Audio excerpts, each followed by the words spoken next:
नमस्कार दोस्तों, मैं इंद्रजीत सरोज आपका अपने YouTube चैनल जनरल इंफॉर्मेशन में स्वागत करता हूं। अभी हम देखने वाले हैं एक आर्टिकल जो कि नोबेल पुरस्कार से रिलेटेड है। किसको मिला, कैसे मिला, कहाँ मिला, ये चीज़ हम पूरा देखेंगे। और एक करेंट अफेयर का बहुत इंपॉर्टेंट पार्ट होता है, इसे भी हमें देखना बहुत ज़रूरी है। अगर आप स्टूडेंट हो तो आपका ये भौतिक, जिसे फिजिक्स बोलते हैं, इस डिपार्टमेंट में इस पुरस्कार मिला है। नोबेल पुरस्कार किसको मिला है, आप वहां का नाम याद रख सकते हो। जिसको किसमें मिला है, मशीन लर्निंग के अग्रदूतों ने जीता भौतिकी का नोबेल। जिस किसमें मिला है इनको, भौतिकी का नोबेल मिला हुआ है, बट मशीन लर्निंग में मिला हुआ है। ये 2 से 3 चीज आप शॉर्ट नोट्स में बना के रख सकते हो। 1-2-3 महीने में जो भी एग्जाम होने वाला है उसमें यह क्वेश्चन आ सकता है। आर्टिफिशियल चैट जीपीटी और एआई का जिक्र हुआ है इस मशीन लर्निंग में। इसका मतलब ये भी चीज हमें सीखने को मिलेगा। क्या है चैट जीपीटी और एआई, आओ देखते हैं। जी चलिए दोस्त, देखते हैं कि क्या है, कैसे है। इन्हीं दो आदमियों ने, ये जो दो हैं, ये देख के इंडियन नहीं लग रहे हैं। इसका मतलब ये जो भौतिकी नोबेल मिला हुआ है मशीन लर्निंग में, ये किसी विदेशी को मिला हुआ है। तो यही चीज आज हम देखने वाले हैं पूरे आर्टिकल में। चलिए दोस्त, शुरू करते हैं। ऐसे आर्टिकल देखने के लिए दोस्त प्लीज चैनल को सब्सक्राइब करके हमें सपोर्ट कर सकते हो आप, और वीडियो को लाइक करके भी हमें सपोर्ट कर सकते हो। ये दो आदमी हैं, इन दोनों का हम नाम भी जानेंगे और अच्छे से पूरा आर्टिकल हम सीखेंगे भी, देखेंगे। ये है मशीन लर्निंग से रिलेटेड भौतिकी का। भौतिकी में इनको क्या मिला, नोबेल पुरस्कार मिला है।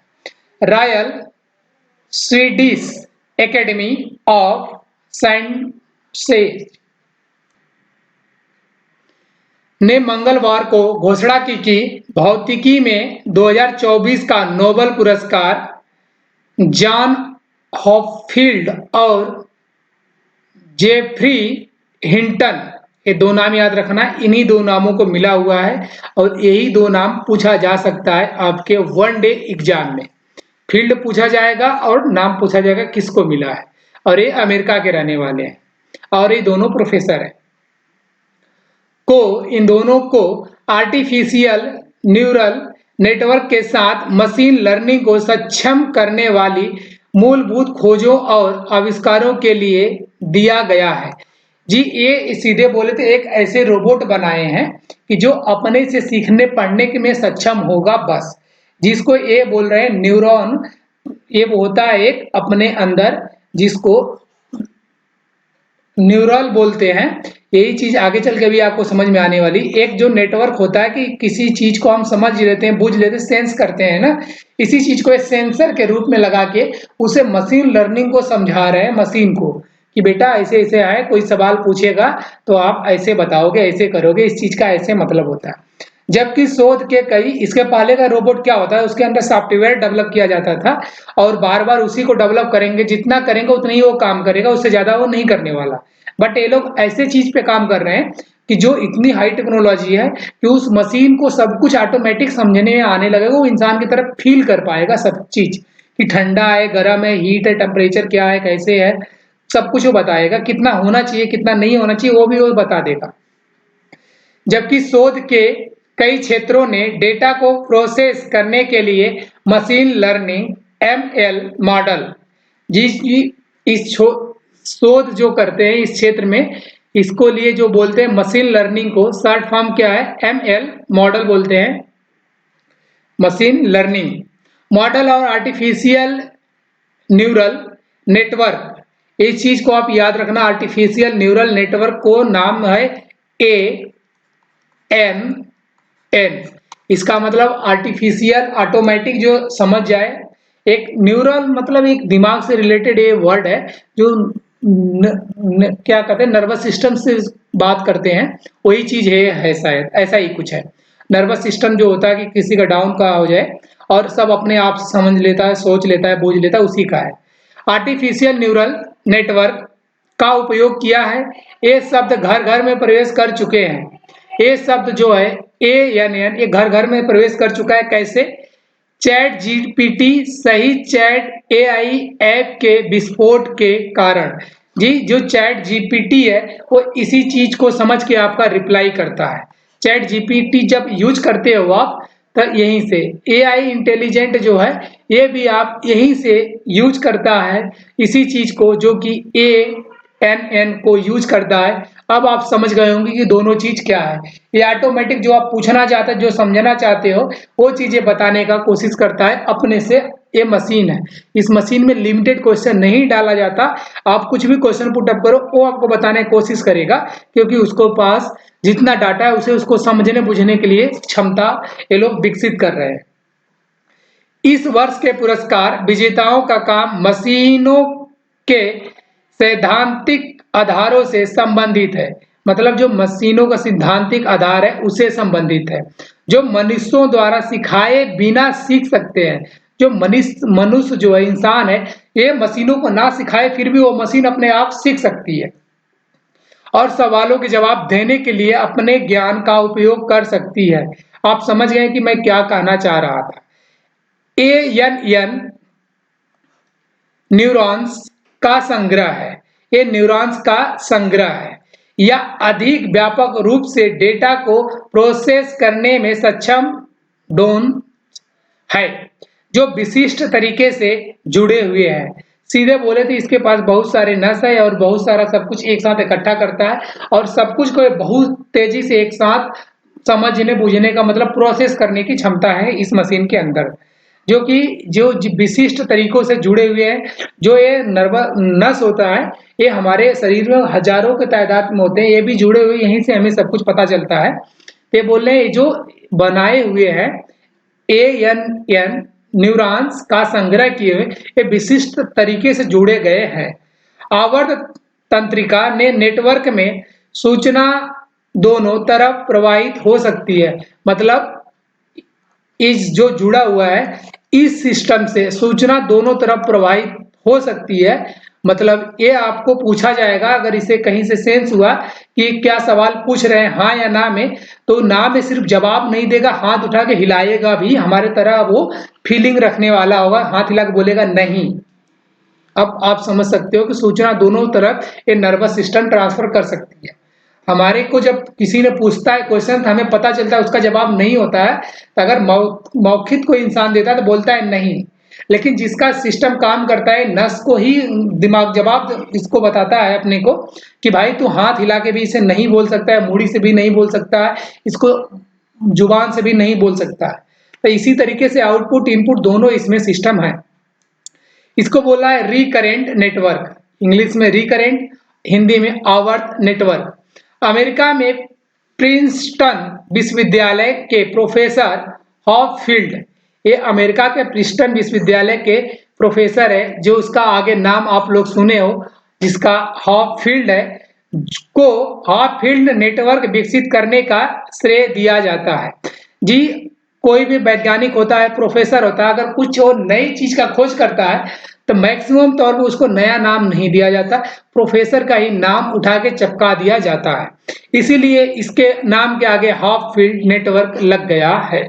इसको जो हॉपफील्ड नेटवर्क इन्होंने विकसित किया है उसके लिए इनको पुरस्कार मिल रहा है, जो एक प्रकार का आवर्तक तंत्रिका नेटवर्क है। इसके न्यूरॉन्स हेबियन लर्निंग के आधार पर जानकारी सीखने और संसाधित करते हैं। मतलब जो जानकारी से मिलती है उसे सीखता है और उसे संशोधित भी कर सकता है, जिसका संसाधित करते हैं। न्यूरोसाइकोलॉजी में एक विचार है कि यदि एक न्यूरॉन बार बार दूसरे को ट्रिगर करता है तो दोनों के बीच संबंध मजबूत हो जाता है। ये न्यूरॉन जो है अगर एक बार बार ट्रिगर करता है तो दो न्यूरॉन के बीच में संबंध जो है ट्रिगर करता है, तो ये दोनों के बीच में अच्छा संबंध हो जाता है। ऐसा साइकोलॉजिस्ट कहते हैं, न कि ये साइंटिस्ट कहते हैं। जो न्यूरॉन सिस्टम को इलाज करने वाले साइंटिस्ट होते हैं, साइकोलॉजी होते हैं, वो इस बात को बोले हैं। हॉपफील्ड नेटवर्क के नियम परमाणुओं के एक समूह के भौतिकी पर आधारित है, जिनमें से प्रत्येक अपना छोटा चुंबकीय क्षेत्र बनाता है। हर एक जो हॉप फील्ड नेटवर्क है, ये हर एक अपना छोटा चुंबकीय क्षेत्र बनाता है। एक अधूरे पैटर्न को पूरा करने या एक छवि को स्टोर रहित करने के लिए नेटवर्क बनाता है। मतलब अगर कोई आधा अधूरा छवि बना हुआ है, पैटर्न बना हुआ है, उसे अपने आप पूरा कर लेते हैं चुंबकीय क्षेत्र के प्रकार से, टाइप से, नियम से। नेटवर्क द्वारा की जाने वाली प्रक्रियाएं वही हैं जो अदृश्य द्वारा चुंबकीय परमाणुओं की कुल ऊर्जा को कम कर देती हैं। जी, ये ऊर्जा को कम कर देती है। आप समझ सकते हो कि हाई करंट यहाँ नहीं होता। बेंगलुरु के इंटरनेशनल सेंटर फॉर थियोरेटिकल